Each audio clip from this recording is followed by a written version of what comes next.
Hey, I'm Dr. J. I'm going to share with you a few of my favorite slow cooker recipes. This is such a great gadget to have in your kitchen because it literally is a dump and go. Turn it on and forget it. So I hope you enjoy these recipes as much as we do. I love Asian food and I love a slow cooker. So we're going to make a pepper steak and onions today in this cooker right here. I'm going to start with 1 cup of beef broth. It's going to look like a mess, but I promise you it's going to be delicious. I'm going to use 2 teaspoons of Worcestershire. And eyeball it. 1, 2. This is 1/4 cup of soy sauce. This is 2 teaspoons of that beef bouillon, that better than bouillon stuff. I love it. It's really going to amp up the beef flavor in here. It's going to be so yummy. Okay, let's go in. Can't waste any of that, right? Now I'm going to add in some brown sugar, 2 tablespoons. I'm going to add in 2 tablespoons of this is a ginger paste. This is fabulous. I love having this on hand. 1, 2, kind of eyeball it there. This is 1/2 teaspoon of red pepper flakes. Give it a little kick. 1/2 teaspoon of garlic powder.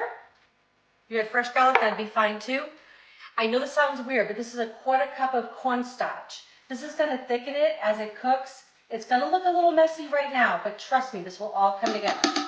Get out of there. Okay. So I'm going to give this all just a little whisk. It's not going to look so pretty yet. I'm telling you, it's going to be tasty. All right.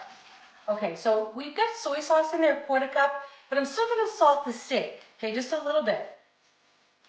Give it a little salt. The other side.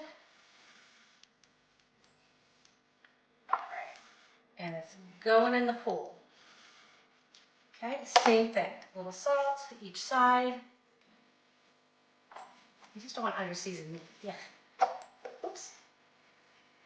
Going in there. Okay. Going in. Okay, now for the part of the pepper steak. I've got 2 red peppers that I had in my freezer. I always slice them up. It's a great way to kind of food prep. So I put them in these little storage baggies. There's 2, actually it's red and orange in there. And this is 2 sliced onions going right in on top. Those are in the freezer. I just took them out last night. There you go. Cover goes on. And it's going to cook low and slow for 6 hours. Or you could do it on high for 3, but I like it on low. I think it just comes out more tender. Okay, well this slow cooker's been working for 6 hours. It smells so good in here. I can't wait to eat. It's so nice to come home and have a meal ready. So I'm just going to get this off and let you take a look inside. And I'm going to get it plated up. Okay, so I just want to show you a trick. If you don't know this, you just want to look the way the grain is with the meat. And you always want to cut across it. That's going to make it really tender. So I'm just going to give it nice little slices here. Oh my God, it's like delicious. So I'm just going to cut this across the grain, keep cutting, and then I'm going to serve it on up. Ooh, this smells so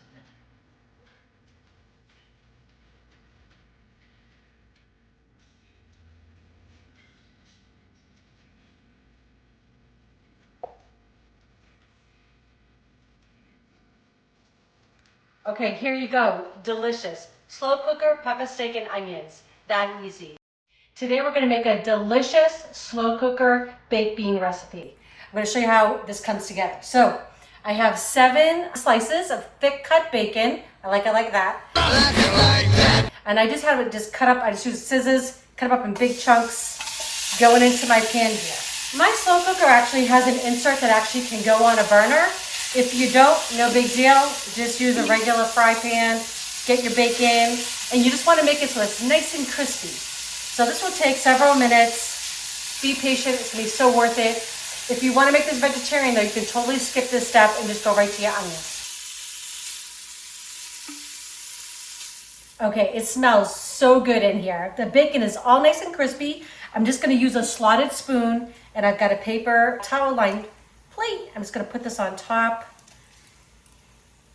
And then all I'm going to do is I'm just going to drain some of the oil, bacon fat I should say, and I'm going to reserve about 3 tablespoons of it, and then I'm going to cook my onion in it. Love, love, love the smell of bacon and onion cooked in bacon fat. I mean, yum. Just going to add lots of flavor to these beans.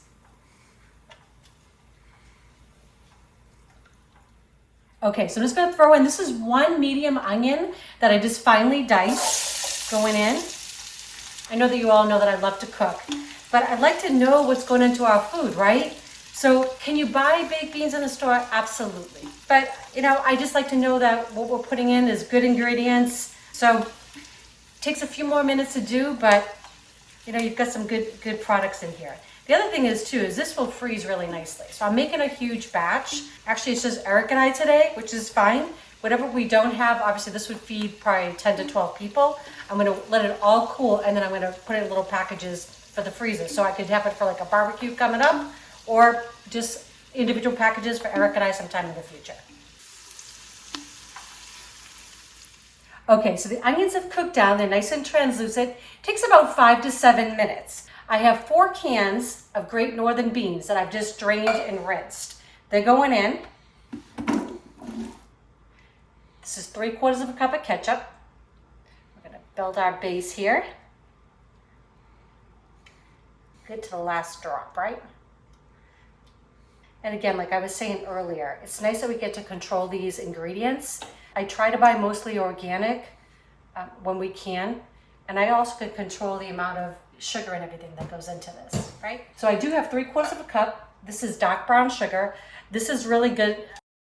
The dark brown sugar has like a little bit more molasses in it. It's fabulous. And to pump up the molasses, 1/3 of a cup going in. And this is actually just kind of like how you would make a barbecue sauce, right? A lot of the same flavors going in to these baked beans.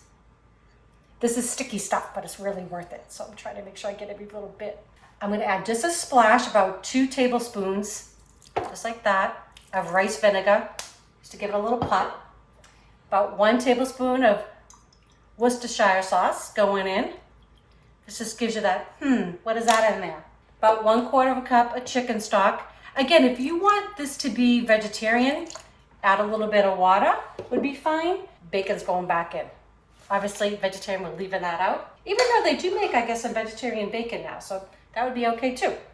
I have 1 bay leaf, 1 tablespoon of ground mustard.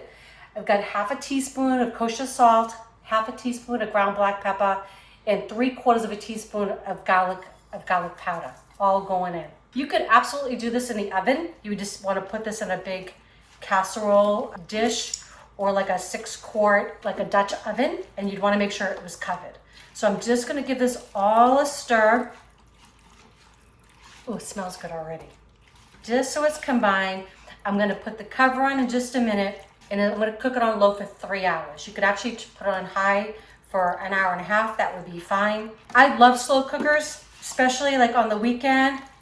I wanna go to the pool in a little bit, so I know this will be like ready when we're done. Okay, get it all mixed up, cover goes on top. We're gonna turn it on low, and we're gonna see this in about 3 hours. Okay, so our slow cooker beans have been cooking away for 3 hours. Smells so good in here. Just gonna shut this off, take the lid off. All right. Oh my gosh, it smells so good. I mean, bacon, it smells like a barbecue in here. Okay, just gonna give them a stir. Just gonna grab just a little bit, just so I can taste it for you. Oh yeah, I'm gonna get a piece of bacon and everything. Just give me a second. Oh, I can smell that mustard too. I love it.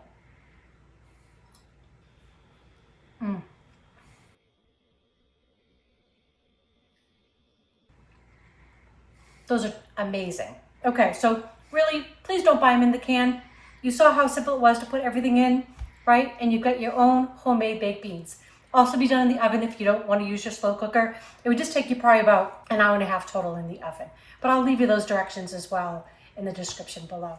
Hey, I'm Dr. J. Welcome to my kitchen. Today we're going to make an amazing chicken chili in the slow cooker.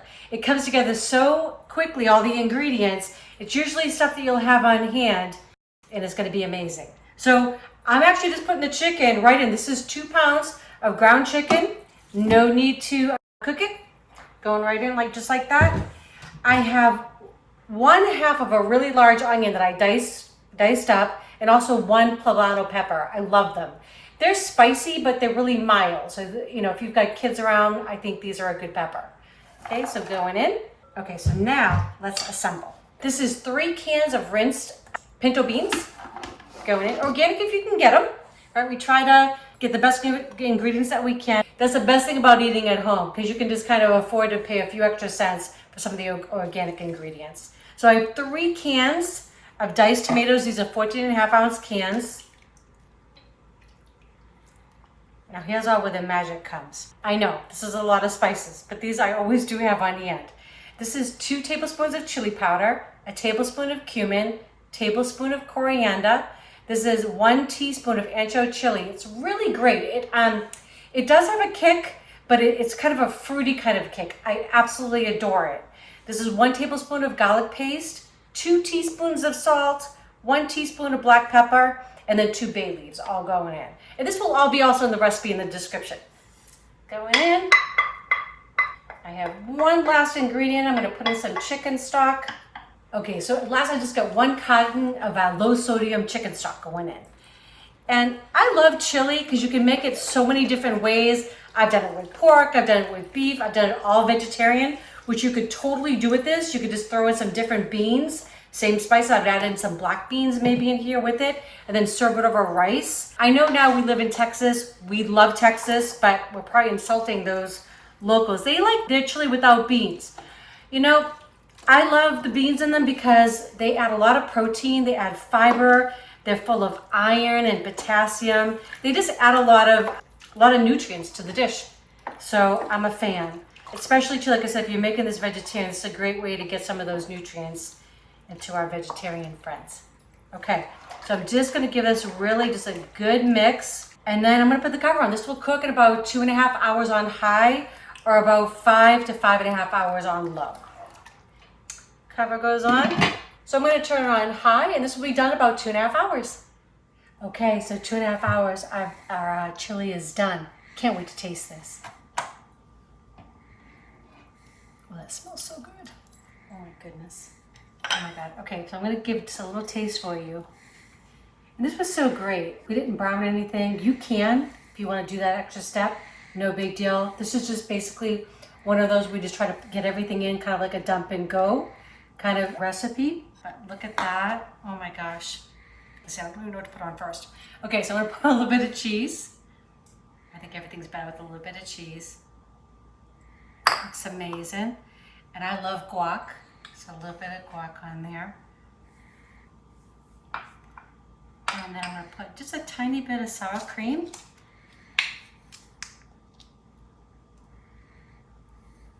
So good. Okay, all right, just enough to give you a little taste. Okay, so chicken chili, made in just a short period of time, few ingredients.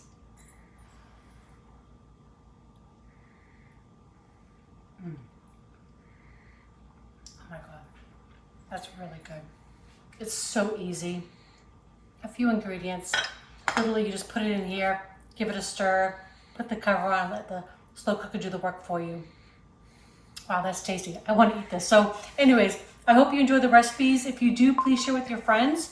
Don't forget to subscribe if you have not yet. And click that bell so you know the next video is coming out. Love you all. Enjoy.